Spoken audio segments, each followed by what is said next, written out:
Over the last decade, athletes have become more individualized than ever. We have seen players hold out until free agency, demand trades, and truly begin to take charge in where they want the rest of their respective careers to go. Part of this is due to the increasing importance and influence that free agency has. Just one offseason can shake any sports league to its core with some of the moves that are made. Not to mention, it gives us all something to talk about during the offseason. However, things were not always like this. It wasn't that long ago that in most leagues, the team you were drafted by was the team you were stuck with until the owner decided they didn't want you anymore. It placed athletes in a situation where their contracts could be manipulated and they didn't have any control. This was until one man sacrificed his career and changed the sports industry forever. Curt Flood was an outfielder who played most of his career with the Cardinals. He was originally signed by the Reds in 1956, but was traded to the Cardinals just 1 year later. In St. Louis, Flood became a star. His defensive ability was tough to match, and his offense continued to improve. He became an all-star for the first time in 1964, the same year the Cardinals went on to win the World Series. Flood and the Cards went on to win another championship in 1967 and added a World Series appearance in 1968. After the 1968 season, Flood was a little upset. He was coming off one of his best seasons and was only offered a $5,000 raise. That raise was well below the $90,000 Flood believed he was worth, but Flood didn't really have a choice and returned to the Cardinals. At the time, Major League Baseball had one of the worst systems for players out of all the major sports leagues. This was due to something known as the reserve clause, which let's just say was a little, old, basically. It came into existence around early 1879 as an unofficial rule, and when teams started to break it, the National League officially inserted the rule in December. The rule allowed teams to reserve their players before the season started, since at the time, long-term contracts didn't exist. Each contract only lasted 1 season. At the time, teams still knew that if they allowed players to become free agents, the salaries of players would increase immensely. But by keeping the reserve clause in place, owners didn't have to worry about their players heading to another team and could pay them as they saw fit. Wait a minute, Dawson. Since each MLB team is a separate entity, isn't it illegal for owners to collude and fix player salaries under the Sherman Antitrust Act of 1890? Well, not only is it illegal, it's extremely illegal. But here's the thing, when this clear violation was brought up to the US government just kind of went, so what? Baseball was the only professional sport at the time being played on a national scale, and nobody wanted that to stop. So, to keep baseball booming, baseball was granted immunity from the Sherman Act, and the reserve clause stayed in place. When Flood returned to the Cardinals in 1969, let's just say his relationship with Cardinals management was less than perfect, and things didn't get any better when Curt started to decline at the plate. Later that season, on October 7th, the Cardinals traded Curt Flood to the Philadelphia Phillies as a part of a 7-player trade. Flood refused to go. He had spent the last 12 years in St. Louis, and he did not want to leave, especially if he was going to a Phillies team that just lost 99 games. On Christmas Eve of 1969, Flood wrote the following letter to MLB Commissioner Bowie Kuhn. After 12 years in the major leagues, I do not feel I am a piece of property to be bought and sold irrespective of my wishes. I believe that any system which produces that result violates my basic rights as a citizen and is inconsistent with the laws of the United States and of the several states.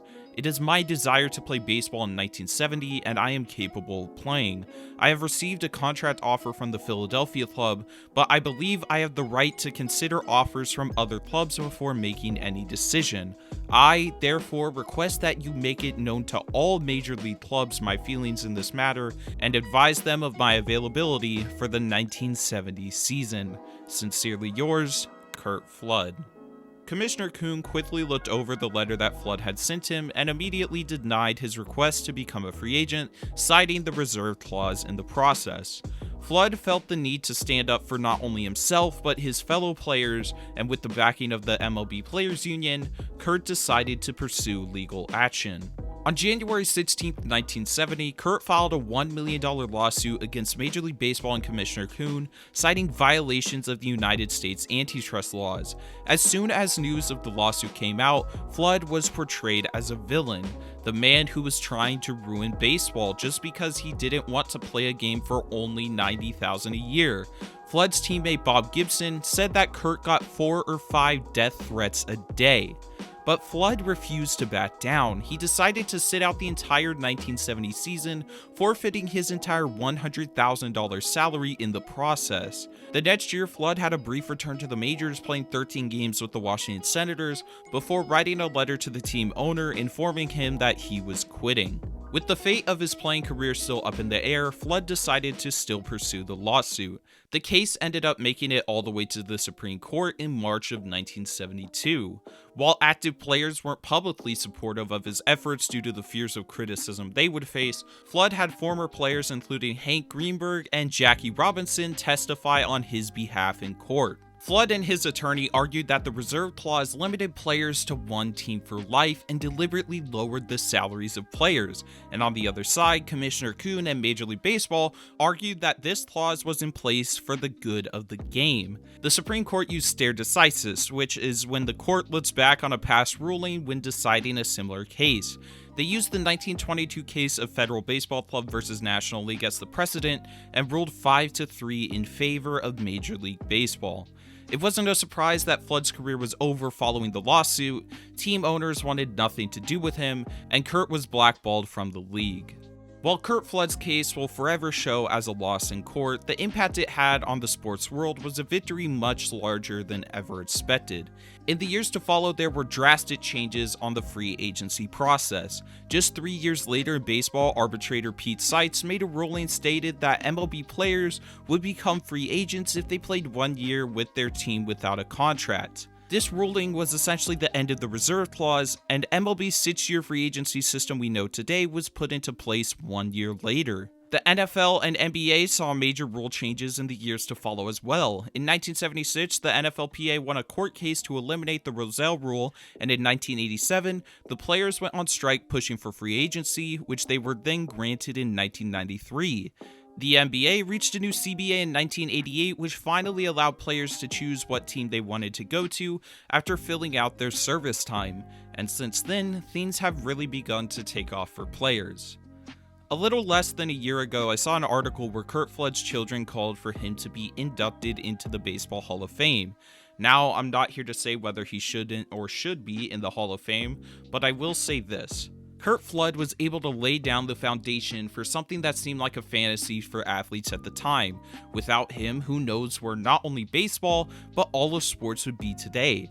Flood bit the bullet and made a sacrifice for all of the players to come after him. He was truly a trailblazer for the rights of athletes. So whether he is mentioned when the next big free agent signs or not, we all know the man who made it possible. Thank you all for watching, and let me know in the comments below, do you think Curt Flood should be inducted into the Hall of Fame? If you enjoyed, be sure to drop a like on the video and subscribe to the channel if you are new. The Season 2 premiere of Baseball Storytime will be releasing next week, and I hope to see you all then. When you talk to me, yeah, I could be the one, but when you look so deep.